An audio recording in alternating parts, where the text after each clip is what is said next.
வணக்கம். இப்போ நான் நிற்கக்கூடிய இடம் வந்து பாத்தீங்கன்னா மயிலாடுதுறை மாவட்டத்தில் தரங்கம்பாடி வட்டத்தில் ஆக்கூர் கொண்டாரவாடி வில்லேஜ்ல இருக்கக்கூடிய குப்பை கிடங்குல நிற்கிறேன். இது வந்து குப்பை கிடங்கு கிடையாது.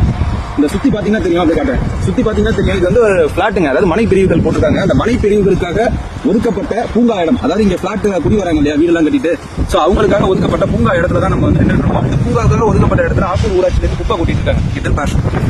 குப்பை கொட்டிட்டு இருக்காங்க.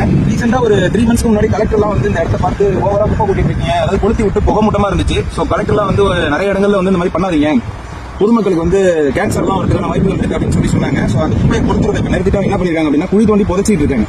உங்களுக்கு தெரியும், இப்போ 2-3 குழி இங்க நோண்டிருக்காங்க. கொஞ்சம் பார்க்கலாம், உங்களுக்கு தெரியுதா, 2-3 குழி நோண்டிருக்காங்க. நோண்டி குப்பையை வந்து புதைக்க ஆரம்பிச்சிட்டாங்க. இந்த குப்பையை புதைக்கிறதுல என்ன ஒரு பிரச்சனை அப்படின்னா, பிளாஸ்டிக், அதாவது மக்கள் குப்பை தனியாகவும் மக்காத குப்பை தனியாகவும் புதைக்கிறாங்க. எல்லாத்தையும் ஒன்னா சேர்த்து வச்சு புதைச்சிட்டு இருக்காங்க. நடந்துட்டு இருக்கு இப்போ குப்பை புதைக்கிற வேலை. அட்லீஸ்ட் இந்த குப்பையாவது அவங்க ஒழுங்கா புதைக்கணும், அதை கூட அவங்க ஒழுங்கா செய்யறது இல்லை. அதாவது இந்த சுத்து வட்டாரத்துக்கே வந்து நோய் கிருமி தொற்று அதிகமா வர மாதிரி கொசு அதிகமா இதுல வந்து பரவிட்டு இருக்குங்க. உங்களுக்கு தெரியும், இப்ப இந்த குப்பை மேட்டை காட்ட அவங்க வந்து எப்படி கொட்டி வச்சிருக்காங்க பாருங்க. குப்பையை வந்து எல்லாத்தையும் எதுவுமே பிரிக்கிறது கிடையாதுங்க, அப்படியே ஒரு போர் மாதிரி போட்டு கொட்டி இது பண்ணிட்டு இருக்காங்க. சோ இது வந்து நம்ம எத்தனை தடவை சொல்லி பார்த்துட்டோம், இதை அவங்க கேட்கற மாதிரி தெரியல. பூங்காவுக்கு வந்து சொந்தமான இடம். ஸோ இந்த பூங்காவுக்கு சொந்தமான இடம் ஃபுல்லாமே என்ன பண்றாங்க அப்படின்னா, அதாவது ஒரு 2 அடிக்கு ஆழமா நீங்க நோண்டினா போகும், இங்க எல்லாமே குப்பையா தான் இருக்கும். பிளாஸ்டிக் அது இதுன்னு போட்டு புதைச்சிட்டு இருக்காங்க. ஸோ அதையாவது அவங்க ஒழுங்கா செய்யணும்ல, அதை கூட அவங்க செய்யறது இல்லை. ஏன்னா இங்க சுத்தி பாத்தீங்கன்னா ஒரே ஈ மூட்டமா இருக்கு, ஒரு வேலை கூட செய்ய முடிய மாட்டேங்குது. இந்த ஏரியாவே வந்து ரொம்ப கஷ்டமா இருக்குங்க எங்களுக்கு. நம்ம அடுத்து